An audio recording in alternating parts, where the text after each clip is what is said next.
Welcome back mga kababayan, magandang araw, AJ Commentaries.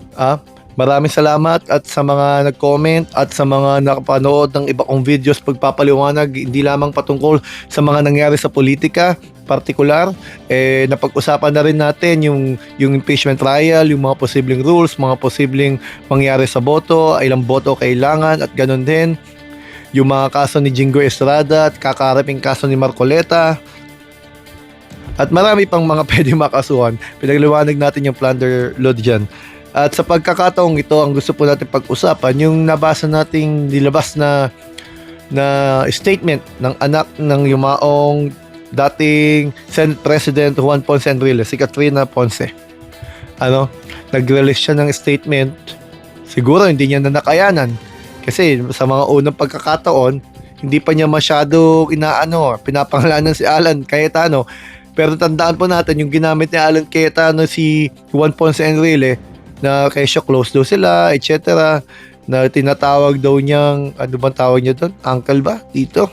Na kinontra naman ni Katrina. Sinasabi niya man niya doon, well, hindi naman niya directly kinontra. Sinasabi lang niya doon, na nahimik na yung patay. Kumbaga, tigilan niyo na, huwag yung gamitin kung kailan komportable o kailan convenient sa inyo gamitin dahil hindi niya kayang depensahan sarili niya Hindi niya pwedeng hindian yung sinabi mo marami kayong mga nakaraan kung saan binabangga mo siyang maigi. Ngayon nga, dahil sa mga pangyayari, dami sinasabi lagi ni Alan, nagsalita ngayon si Katrina Ponce. Hindi nga naman nagbumula lamang sa isang tao, walang monopolya ng kagustuhan ng katotohanan. Para kasing dumadating kay Alan Cayetano, siya lang may integridad at kredibilidad na gustong lumabas ang katotohanan. Problema sa kanya, gusto niya paraan niya, ayaw niya sumunod sa rules Di ba? Kaya hindi na nga siya Senate President, malinaw naman pinipilit pa rin niya. Talagang gusto niya, pati nakikipirma pa nga gusto mong hati sila sa pirma. Hindi ka na nga rin kinikilala maging ng land bank.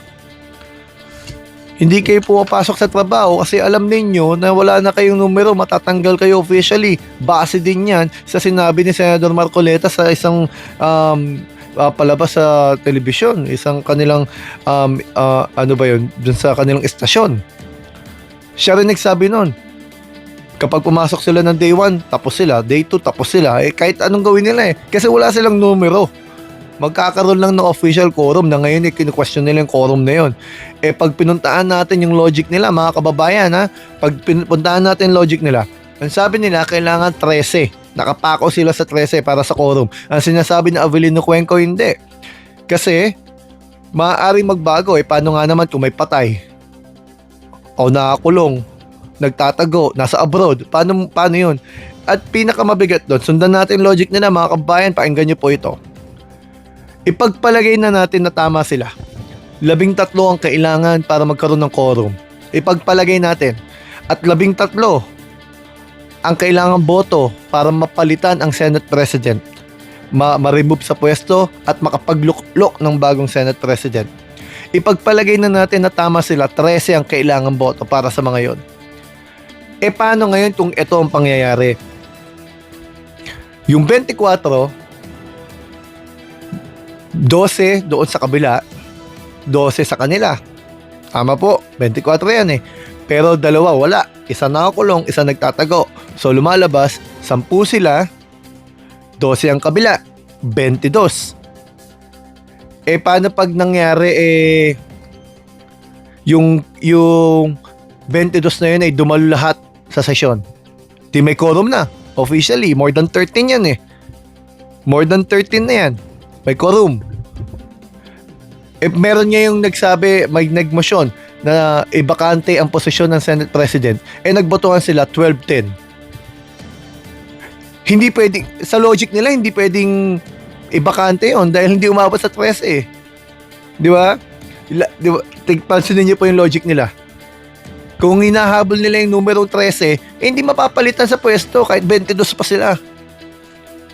Kasi 12 Gs lang ang boto. Ang tandaan po natin, ang konstitusyon natin at ang mga batas natin ay ginawa para sa may continuity ang gobyerno, tuloy-tuloy. Ang Senado po, yan po ay isang continuous body. Ano po ibig ko sabihin? Kaya po 12 ang hinahalal natin kada 6 na taon o kada 6 na taon, pero syempre naglalap sila eh, diba? 12 ang mapupunta sa eleksyon, 12 may iwan, tapos may 12 papasok, kaya nagiging 24. Bakit po ganon? Kasi ang Senado ay continuous body. Kailangan tuloy-tuloy sila, hindi tumitigil. Hindi katulad yan ng lower house ng Congress na every 3 years.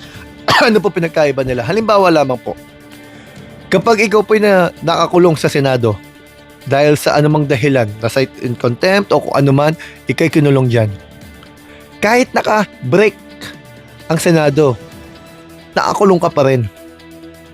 Pero sa lower house, dahil 3 taon lang sila, lahat sila magre-re-election o mawawala sa pwesto yung iba, lalabas ka pag break.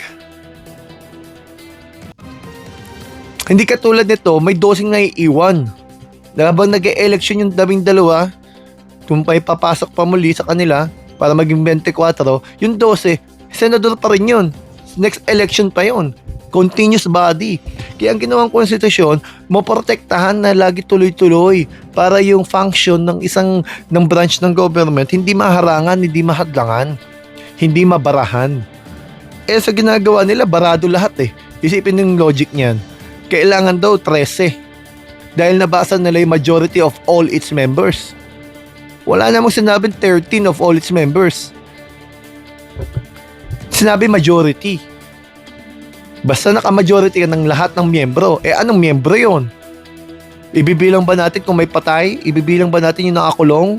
Kasi hindi pa naman convicted. Ang kaso nga ni Jinggoy, plunder eh. Sabi na nga sa Section 5 ng RA 7080 ng anti-plunder law yung anti-plunder law, sinasabi nga dun kahit pending pa suspended dapat Ganon din sa Anti-Graft and Corrupt Practices Act sa Section 13 ng RA 3019. Sinasabi din doon na kapag ang kaso kahit pa nakapending, basta plunder yan, ikulong yan at suspended sa kanyang panunungkulan. Kung suspended ka, hindi ka pwede bumoto sa impeachment trial. Wala kang rights suspended ka yung 24 ngayon, 23 na lang. Yun ang pinupunto po natin.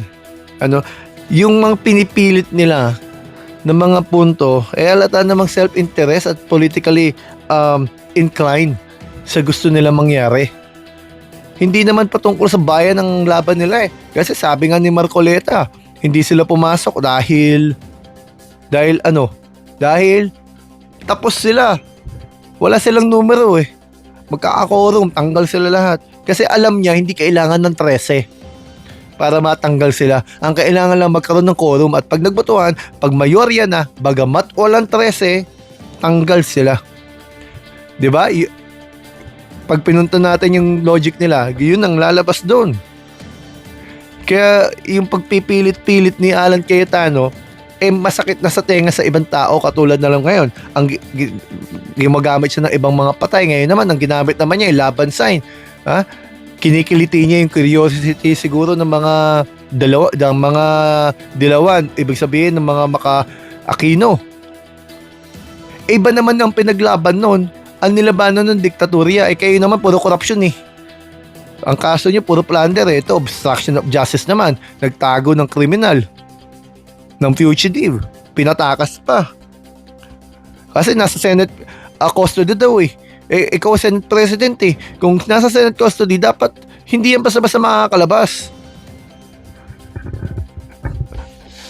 Kaya pinupulaan ng kanyang Senate leadership Sa loob ng 3 linggo kanyang pamumuno, gumulo mundo Talagang magulo ang mundo ng Senado So, ito nga to si Katrina Ponce nakapag-release niya ng statement kasi para bang dumadating kasi kay Alan Cayetano na siya lang bang bukod tangi na gusto ng katotohanan at nag-aanap at lumalaban sa mga mali. Hindi ka nag-iisa dyan. Kaso yung iba sumusunod sa batas. Naghahanap kayo ng mga bakit daw wala nakukulong. Madami nakukulong. Si Jinggoy nakakulong, si Bong Revilla nakakulong, si Diskaya nakakulong. At sa ibang mga bagay, hindi tungkol sa flood control, marami rin nakulong. Sila Teves, sila Alice Guo. Marami nakulong. Hinahanap pa ngayon sila Zaldico. Ang tanong ninyo, si Digong. Si Digong at si Kibuloy parehong nakakulong. Pero tanongin nyo si Digong. Sinabi niya dati, alam niya yung mga korupsyon at talagang nilalabanan niya. Ang tanong, may napakulong ba si Digong? Iiwanan ko pa sa inyo yung tanong na yun. Pero hanggang dito po muna tayo. Maraming salamat mga kababayan. Sana po ay may natutunan po tayo ngayon. Welcome back po dito sa AJ Commentaries. Sana po bumalik kayo muli. Maraming salamat. At hanggang dito po muli. Salamat po sa inyo.